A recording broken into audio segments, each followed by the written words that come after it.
Nagsimula ang kwento sa loob ng Shawshank Prison, habang isinasagawa ang maagang roll call ng mga bilanggo.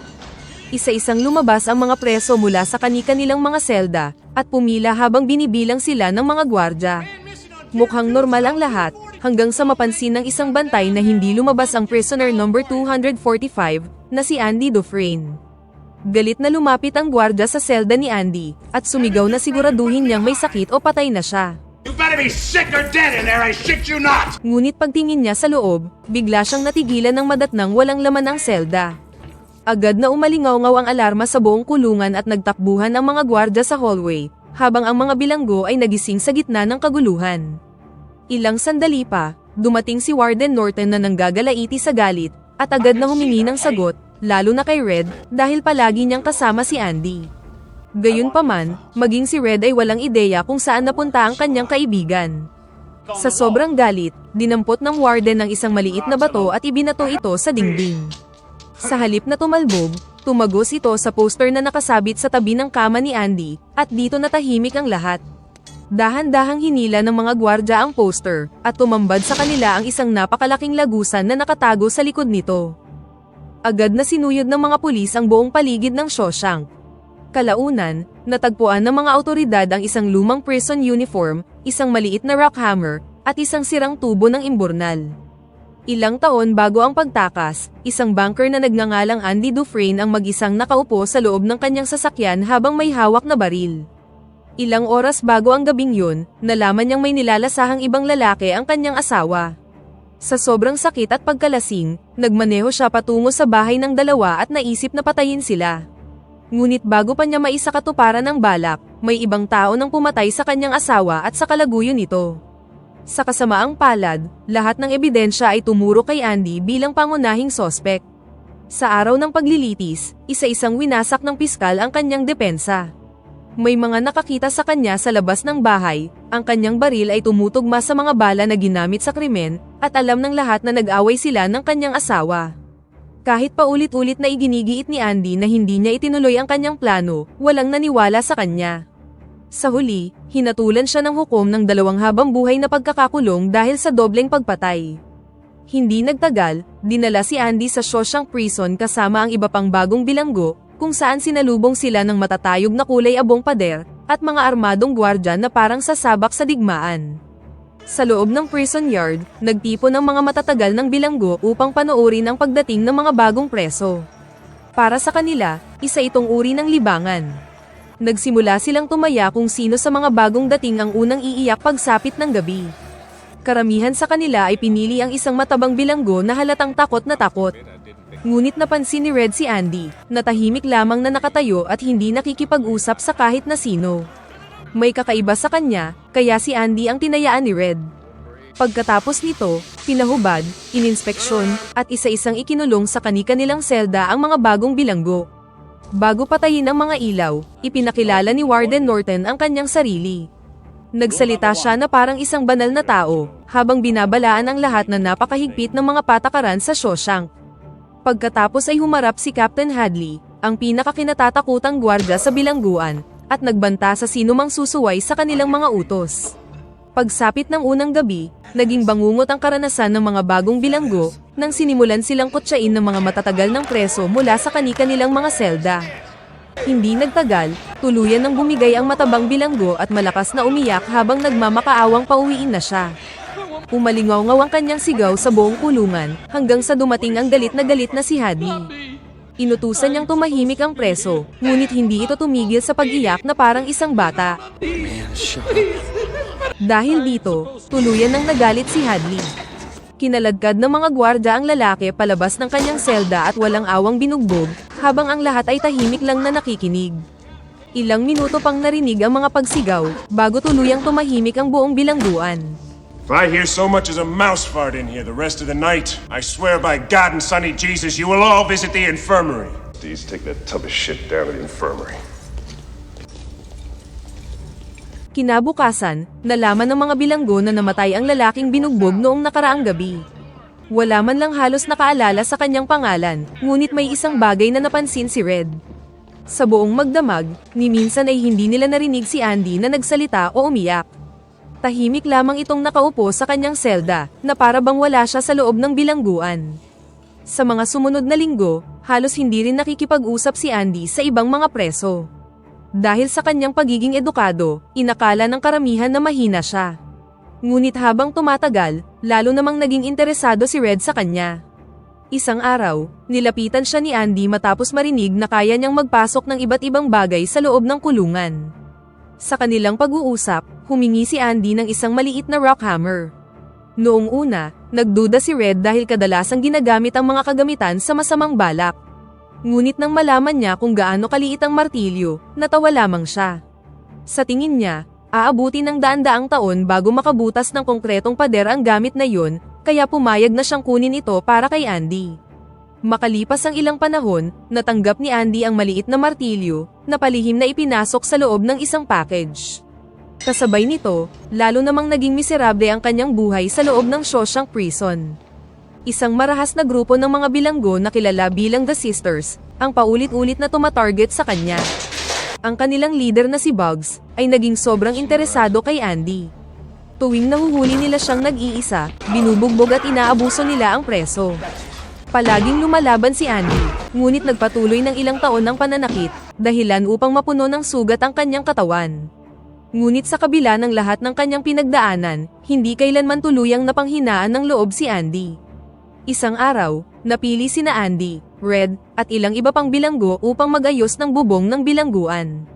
Habang nagtatrabaho sila sa ilalim ng matinding sikat ng araw, narinig ni Andy si Captain Hadley na nagrereklamo tungkol sa mana na natanggap niya mula sa kanyang namatay na kapatid. Galit na galit si Hadley dahil malaking bahagi ng pera ang mapupunta sa buwis. Dahil dating banker si Andy, alam niyang ito ang natitira niyang kakayahan. Maingat niyang nilapitan si Hadley at nagtanong tungkol sa kanyang problema. Mr. Hadley, do you trust your wife? Gayunpaman, inakala ng gwardya na pinaglalaroan siya, kaya agad niyang sinunggaban si Andy at muntik na itong ihagis mula sa rooftop. Napahinto sa takot ang lahat ng bilanggo dahil kilala si Hadley na walang awa at pumapatay ng preso anumang oras. Mabilis na ipinaliwanag ni Andy na may legal na paraan upang mailipat ang mana sa asawa ni Hadley bilang tax-free gift, kaya halos lahat ng pera ay mananatili sa kanya.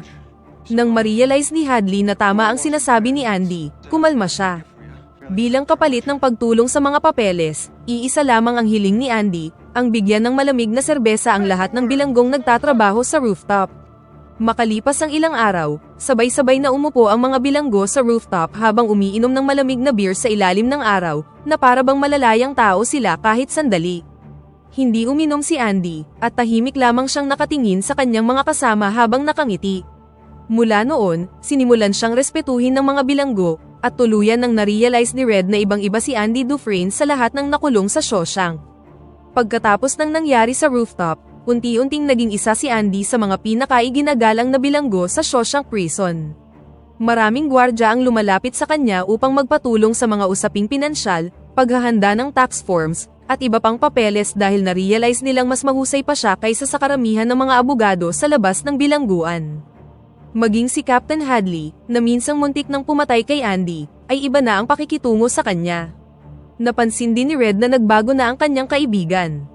Sa unang pagkakataon mula nang dumating si Andy sa Shawshank, mas madalas na siyang makipag-usap, magbiro, at makisama sa ibang mga bilanggo tuwing oras ng pagkain, na para bang unti-unti na niyang tinatanggap ang buhay sa loob ng kulungan. Ngunit sa kabila nito, hindi pa rin tumitigil ang panggigipit ng grupo ng The Sisters.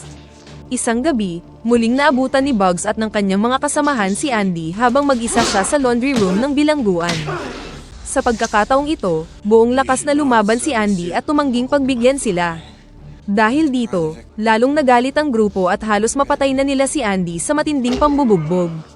Sa nangyari, dinala si Andy sa infirmary, kung saan mahigit isang buwan siyang halos hindi makagalaw. Gayunpaman, iba ang naging resulta ng insidenteng ito.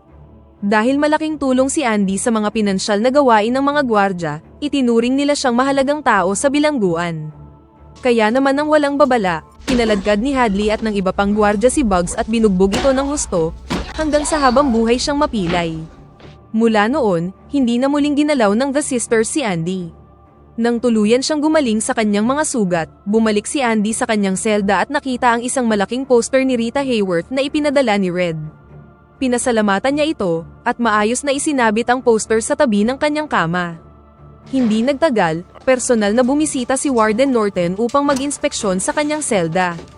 Hindi tulad ng ibang gwardya, kalmado at relihiyoso ang kilos ni Norton. Palagi siyang nagbabanggit ng mga talata sa Biblia at ipinapakita ang sarili bilang isang matuwid na tao. Nang makita niyang nagbabasa ng Biblia si Andy, natuwa siya at agad siyang pinuri. Pagkatapos nito, napatingin siya sa poster ni Rita Hayworth. Bagamat ipinagbabawal ang mga poster sa Shawshank Prison, pinayagan pa rin ni Norton na manatili yon sa selda ni Andy. Bago umalis, iniabot ni Norton ang Biblia kay Andy at sinabi ang mga salitang kalaunan ay magiging napakahalaga, ang mga salitang salvation lies within. Salvation lies within. Hindi nagtagal, nabigyan si Andy ng bagong tungkulin sa loob ng bilangguan. Sa halip na mabigat na trabaho, inilipat siya sa maliit na library ng Shawshank, kasama ang matandang bilanggo na si Brooks, na halos buong buhay nang ginugol ang kanyang buhay sa loob ng kulungan. Napakaliit at luma ng silid-aklatan, at halos wala ring pumupunta roon dahil kakaunti lamang ang mga aklat, ngunit agad na naisip ni Andy na pagandahin ito. Bawat linggo, nagsusulat siya ng liham sa State Senate upang humingi ng pondo, mga libro, at iba pang kagamitan para mapalawak ang library. Gayunpaman, paulit-ulit lamang siyang binabalewala ng pamahalaan at ng administrasyon ng bilangguan. Samantala, lalo pang lumawak ang magandang reputasyon ni Andy sa loob ng Shawshank Prison. Maging ang mga gwardya mula sa iba't ibang bahagi ng bilangguan ay pumipila upang humingi ng payo tungkol sa buwis, investment at insurance. Hindi nagtagal, maging ang warden ay lihim siyang ginamit upang itago ang perang ilegal niyang kinikita mula sa mga prison labor contracts. Gumawa si Norton ng isang sistema kung saan pinagtatrabaho ang mga preso sa labas ng Shawshank ng walang bayad, habang siya naman ang kumikita ng napakalaking halaga. Dahil ilegal ang perang yun, gumawa si Andy ng mga peking bank account gamit ang pangalan ng isang kathang-isip na tao na tinawag niyang Randall Stevens. Sa papel, si Randall Stevens ay mistulang isang tunay na tao, na may kumpletong mga lagda, pagkakakilanlan, at mga record sa pananalapi. Who? Randall Stevens. Ngunit sa realidad, hindi talaga siya umiiral. Habang lumilipas ang maraming taon sa loob ng Shawshank Prison, isang hindi inaasahang pangyayari ang gumulat sa lahat.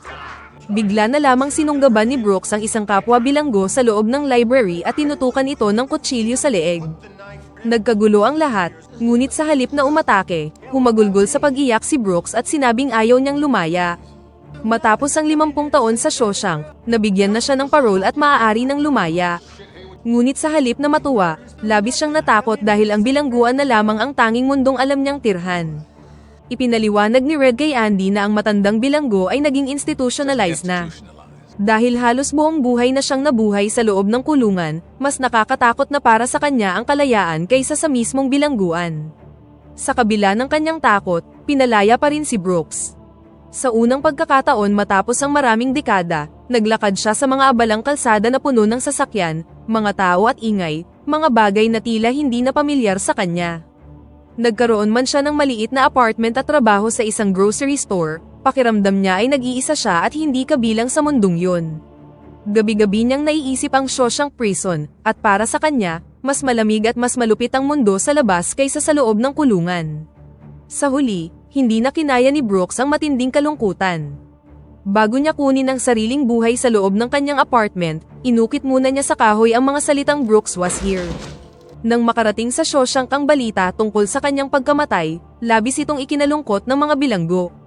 Makalipas ang ilang panahon, nagbunga rin sa wakas ang walang sawang pagsusulat ni Andy ng mga liham. Nagpadala ang State Senate ng ilang kahon ng mga libro, mga plaka, at kaunting pondo para sa library. Ngunit sa halip na makontento, si Andy ay lalo pang naingganyong magsulat ng mas marami pang liham upang makahingi ng dagdag na tulong. Isang hapon, habang inaayos ni Andy ang mga bagong donasyon, may natuklasan siyang isang classical opera recording, at biglang nagkaroon ng isang ideya. Habang nagtatrabaho sa opisina ni Warden Norton, isinara niya ang pinto at inilagay ang plaka sa sound system na nakakonekta sa buong Shawshank Prison. Pagkatapos ay pinatugtog niya ito sa pinakamalakas na volume. Sa loob ng ilang sandali, umalingaw-ngaw ang napakagandang himig ng opera sa bawat pasilyo, selda, at bakuran ng bilangguan. Napahinto ang lahat ng bilanggo sa kanilang ginagawa, at maging ang mga gwardya ay tila natigilan din. Sa maikling sandaling yun, parang naglaho ang mga pader, rehas at kulungan, habang tahimik na nakikinig ang lahat sa isang musikang nagpapaalala na may kalayaan pa ring naghihintay sa labas. Kahit walang nakakaunawa sa wikang kinakanta sa opera, daman ng bawat isa ang mensaheng hatid nito. Hindi nagtagal, sinira ng mga gwardya ang pinto ng opisina at kinaladkad si Andy palabas. Bilang parusa, ipinakulong siya ni Warden Norton sa Bartolina sa loob ng 2 linggo. Nang sa wakas ay makabalik na si Andy, tinanong siya ni Red kung sulit ba talaga ang kaparusahang yun kapalit ng ilang minutong musika. Ngumiti lamang si Andy, at sinabing may mga bagay na hindi kailanman kayang nakawin ng bilangguan, at isa na rito ang pag-asa. Hindi agad sumang-ayon si Red, dahil para sa kanya, mapanganib ang pag-asa sa loob ng Shawshank dahil maaari lamang nitong sirain ang isip ng isang bilanggo. Matapos ang napakaraming taon sa kulungan at paulit-ulit na mabigo sa kanyang parole, naniniwala si Red na ang pag-asa ay nagdudulot lamang ng matinding pagkadismaya. Habang lumilipas ang mga taon, unti-unting nabago ni Andy ang maliit na library at ginawa itong pinakamagandang bahagi ng buong bilangguan. Dumami ang mga bagong aklat, lumawak ang mga bookshelf, at ang mga bilanggong dati ay busy lamang sa pagsusugal at pakikipag-away, ay nagsimula ng magbasa ng mga nobela at mag-aral para sa kanilang mga pagsusulit. Kasabay nito, lalo namang yumaman si Warden Norton. Dahil sa murang prison labor, nakuha niya ang maraming construction contract gaya ng flood control sa buong estado, dahil walang pribadong kumpanya ang kayang makipagsabayan sa halos libreng paggawa ng mga preso. Habang ang mga bilanggo ang gumagawa ng lahat ng mabibigat na trabaho, lihim namang kumikita si Norton ng napakalaking halaga, at ang taong humahawak sa lahat ng ilegal na perang yun ay si Andy. Gamit ang kanyang kaalaman sa banking, maingat niyang itinatago ang libu-libong dolyar sa pamamagitan ng mga peking account na nakapangalan kay Randall Stevens, isang taong umiiral lamang sa mga dokumento. Dahil sa husay ni Andy, lubos na ang tiwala ni Warden Norton sa kanya. Ngunit lingid sa kaalaman ng Warden, si Andy ay lihim na nagtatago ng mga kopya ng bawat record ng kanilang mga ilegal na transaksyon. Pagsapit ng 1965, dumating ang panibagong grupo ng mga bilanggo sa Shawshank Prison, at isa sa kanila ang batang preso na si Tommy Williams. Hindi tulad ng karamihan, si Tommy ay palakaibigan, masayahin, at napakadaldal. Hindi nagtagal, naging malapit siya kina Red at sa iba pang mga bilanggo, na nagdala ng panibagong sigla sa bilangguan matapos ang napakaraming taon ng nakakapagod na rutina. Kalaunan, madalas na rin siyang tumambay sa library kasama si Andy. Dahil hindi niya natapos ang pag-aaral, inalok siya ni Andy na turuang mag-aral upang makapasa sa pagsusulit para sa diploma. Noong una, pabiro lamang si Tommy at hindi niya sineryoso ang mga aralin, ngunit habang tumatagal ay nagsimula siyang magsikap. Isang gabi, habang nagkukwentuhan sina Tommy, Red at Andy, biglang may ibinahaging kwento si Tommy na ikinagulat ng lahat. Noong nakulong siya sa ibang bilangguan ilang taon na ang nakalipas, nakasama niya sa selda ang isang mapanganib na kriminal, na ipinagmamalaki ang pagpatay sa isang babae at sa kalaguyo nito habang nagnanakaw sa bahay ng isang mayamang banker. Ikinwento pa ng kriminal na natawa siya dahil ang asawa ng babae ang napagbintangan at naparusahan sa krimen. Pagkarinig ni Andy sa bawat detalye, tuluyan siyang natigilan, dahil eksaktong tumutugma ang kwento sa kaso ng pagpatay na naging dahilan kung bakit siya napunta sa Shawshank Prison. Kinaumagahan, agad siyang nagtungo kay Warden Norton at isinalaysay ang lahat ng nalaman niya mula kay Tommy Williams. Nakiusap si Andy na muling buksan ang investigasyon at ipaalam ito sa mga awtoridad. Noong una, nagkunwari si Norton na wala siyang pakialam, ngunit sa kaibuturan ng kanyang isip, labis siyang natatakot. Alam niya na kapag nakalaya si Andy, maaaring mabunyag ang lahat ng kanyang ilegal na gawain. Dahil dito, hindi niya maaaring hayaang makalabas ng buhay si Andy sa Shawshank Prison. Dahil dito, tuluyan nang nawalan ng kontrol si Andy. Sa unang pagkakataon, sumigaw siya kay Norton at inakusahan siyang sadyang ikinukulong ang isang inosenteng tao upang maprotektahan ang sarili niyang kasakiman. Agad na nagbago ang ekspresyon ng Warden, at ang walang ibang sinasabi, agad niyang inutusan ang mga gwardya na kaladkarin si Andy patungo sa Bartolina. Makalipas ang ilang araw, sa kalaliman ng gabi, lihim na ipinatawag ni Norton si Tommy sa bakuran ng bilangguan. Tinanong ng Warden kung totoo ba ang kanyang kwento tungkol sa tunay na mamamatay tao, at kinakabahan namang kinumpirma ni Tommy ang lahat ng kanyang sinabi. Inakala ng batang preso na tunay ngang gustong tulungan ng warden si Andy, ngunit matapos siyang magsalita, tahimik na umurong si Warden Norton at sumenya sa isang gwardyang nakaabang sa itaas na may hawak na rifle. Ilang segundo lamang ang lumipas, umalingaw-ngaw ang sunod-sunod na putok, at bumagsak si Tommy sa lupa. Kalaunan, binisita ng warden si Andy sa Bartolina, at malamig na sinabi na namatay si Tommy habang sinusubukang tumakas. Nang marinig ito, agad na naunawaan ni Andy ang katotohanan, at tuluyan siyang nawalan ng pag-asa sa hustisya. Dahil sa matinding sama ng loob, tumanggi na si Andy na ipagpatuloy ang ilegal na gawain para kay Norton, ngunit pinaalalahanan siya ng warden na siya ang may kapangyarihan sa loob ng Shawshank Prison. Kapag hindi sumunod si Andy, ipapasara ang library, mawawala ang mga programang pang-edukasyon ng mga bilanggo, at habang buhay siyang ikukulong sa Bartolina. Makalipas ang isang buwan, pinalabas din si Andy mula sa kanyang parusa. Nang makita siya ni Red sa bakuran ng bilangguan, napansin niyang may malaking pagbabago sa kanyang kaibigan. Mukha itong pagod, tahimik, at tila tuluyan nang nasira ang kanyang damdamin. Naupo si Andy sa tabi ni Red at ikinwento ang tungkol sa isang lugar sa Zihuatanejo, Mexico, isang tahimik na baybaying bayan kung saan walang nagtatanong tungkol sa nakaraan, at maaaring magsimulang muli ang isang tao sa tunay na kalayaan. Matagal nang pinapangarap ni Andy na magpatayo ng isang maliit na hotel doon, at magayos ng mga lumang bangkang pangisda sa tabi ng dagat. Habang ikinukwento niya ito, tumingin siya ng diretso kay Red at sinabing umaasa siya na balang araw ay makakasama rin niya ito doon, ngunit agad na tinanggihan ni Red ang ideya.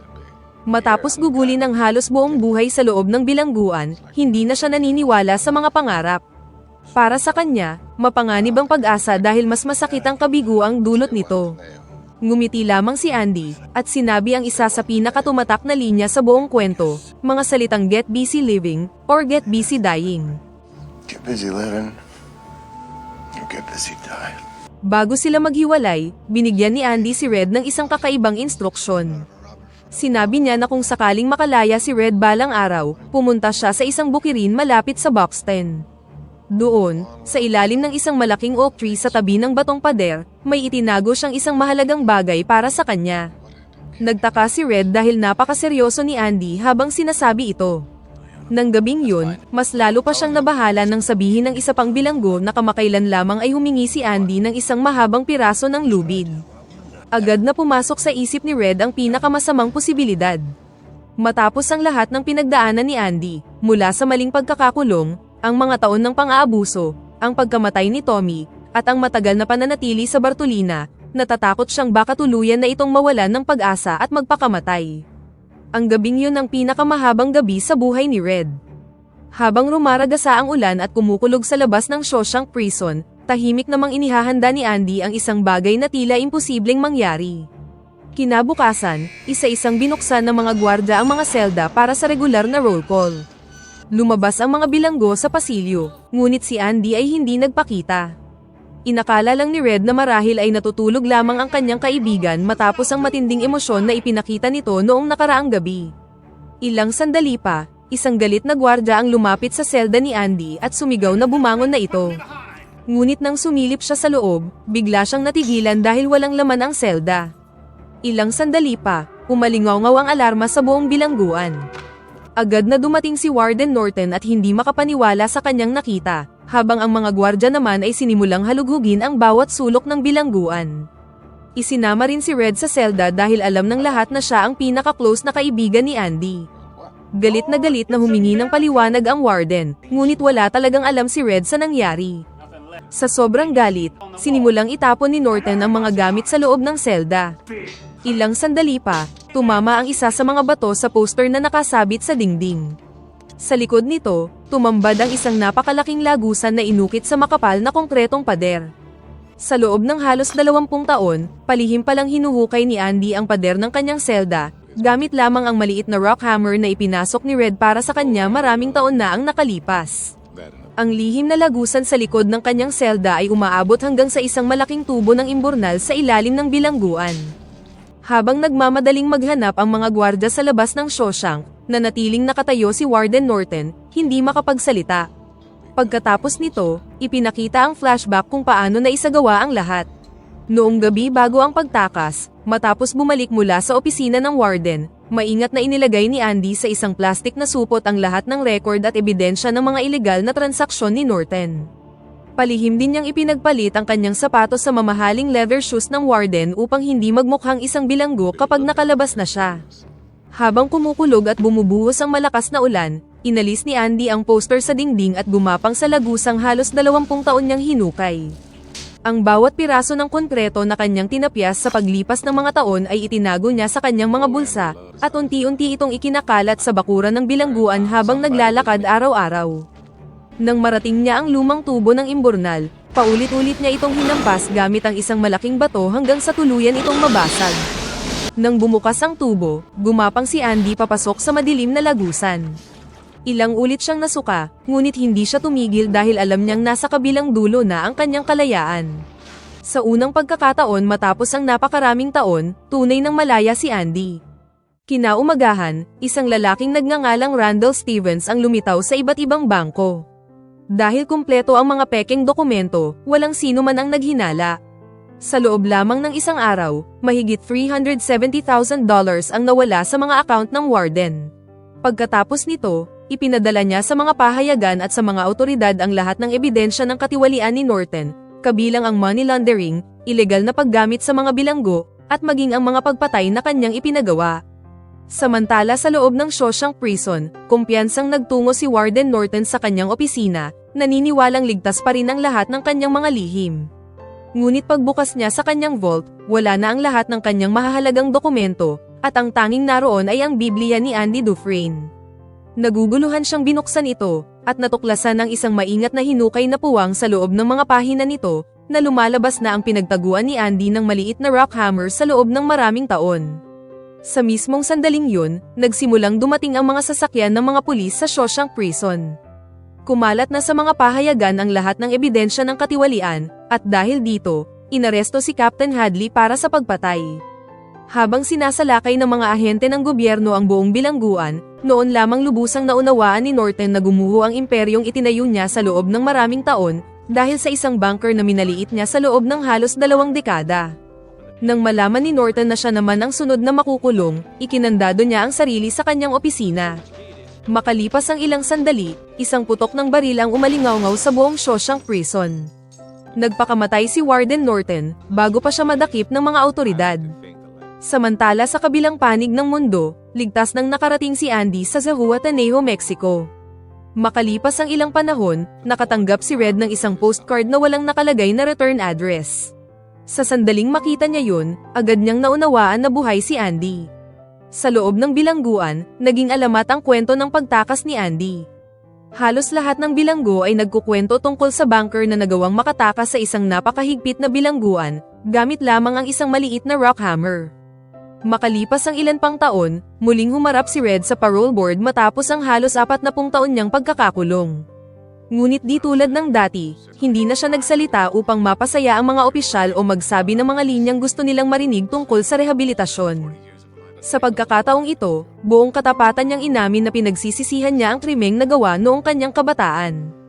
Hindi dahil kailangan niya itong sabihin, kundi dahil tunay niyang pinagsisisihan ang pagiging isang hangal na kabataan na sumira sa buhay ng ibang tao.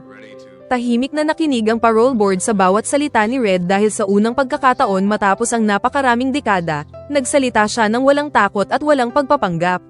Sa huli, inaprubahan din ang parole ni Red. Ngunit sa halip na saya, takot ang kanyang naramdaman dahil malaki na ang ipinagbago ng mundo sa labas. Mas mabilis na ang mga sasakyan, mas matataas na ang mga gusali, at iba na ang pamumuhay ng mga tao. Binigyan si Red ng maliit na apartment, at nakahanap ng trabaho sa isang grocery store, bilang isang bagger para sa mga customer.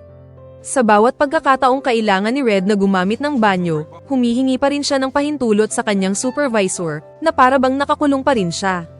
Pagsapit ng gabi, mag-isa siyang nakaupo sa kanyang maliit na apartment habang paulit-ulit na inaalala ang buhay sa bilangguan, si Brooks, at ang matalik niyang kaibigang si Andy. Dumating pa sa puntong sobrang tindi ng kanyang kalungkutan, kaya naisip niyang gumawa muli ng krimen upang maibalik siya sa kulungan, dahil yun na lamang ang mundong pamilyar sa kanya. Ngunit sa gitna nito, naalala niya ang pangakong binitawan niya kay Andy. Kaya naman isang araw, nagpa siya siyang sumugal. Nilabag niya ang kondisyon ng kanyang parole at nagtungo sa lugar na matagal nang itinuro sa kanya ni Andy. Matapos ang mahabang paglalakbay, narating niya ang isang malawak na bukirin kung saan nakatayo ang isang malaking oak tree sa tabi ng batong pader. Dahan-dahan siyang lumapit dito, at sa ilalim ng isang itim na volcanic rock, natagpuan ni Red ang isang maliit na nakatagong box. Sa loob nito, may perang iniwan para sa kanya, at isang liham mula kay Andy. Sa sulat, sinabi ni Andy na kung nakarating si Red hanggang doon, marahil ay kaya pa niyang magpatuloy ng kaunti. Inanyayahan niya si Red na pumunta sa Zihuatanejo, Mexico, dahil kailangan niya ang isang tunay na kaibigan. Habang binabasa ang liham, tila may nagbago sa puso ni Red. Sa unang pagkakataon sa kanyang buhay, mas pinili niyang sundin ang pag-asa sa halip na ang takot. Hindi nagtagal, tumawid si Red sa border patungong Mexico kahit alam niyang nilalabag niya ang kanyang parole. Habang papalayo ang bus sa Amerika, nakaramdam si Red ng kaba, ngunit kasabay nito ay isang damdaming matagal na niyang hindi naranasan, ang pakiramdam na tunay siyang nabubuhay. Sa huli, narating ni Red ang isang napakagandang dalampasigan sa tabi ng karagatan. Nang mapansin ni Andy ang kanyang kaibigan, agad siyang napangiti. Matapos ang ilang dekadang pagkakakulong, sa wakas ay muling nagkita ang dalawang magkaibigan bilang mga malalayang tao sa tabi ng karagatang matagal ng pinangarap ni Andy, at dito na nagtatapos ang pelikula. Pakipindot naman ng like button kung nagustuhan mo ang pelikula at kung hindi naman, pindutin mo ng 2 beses ang dislike button para lang makasiguro.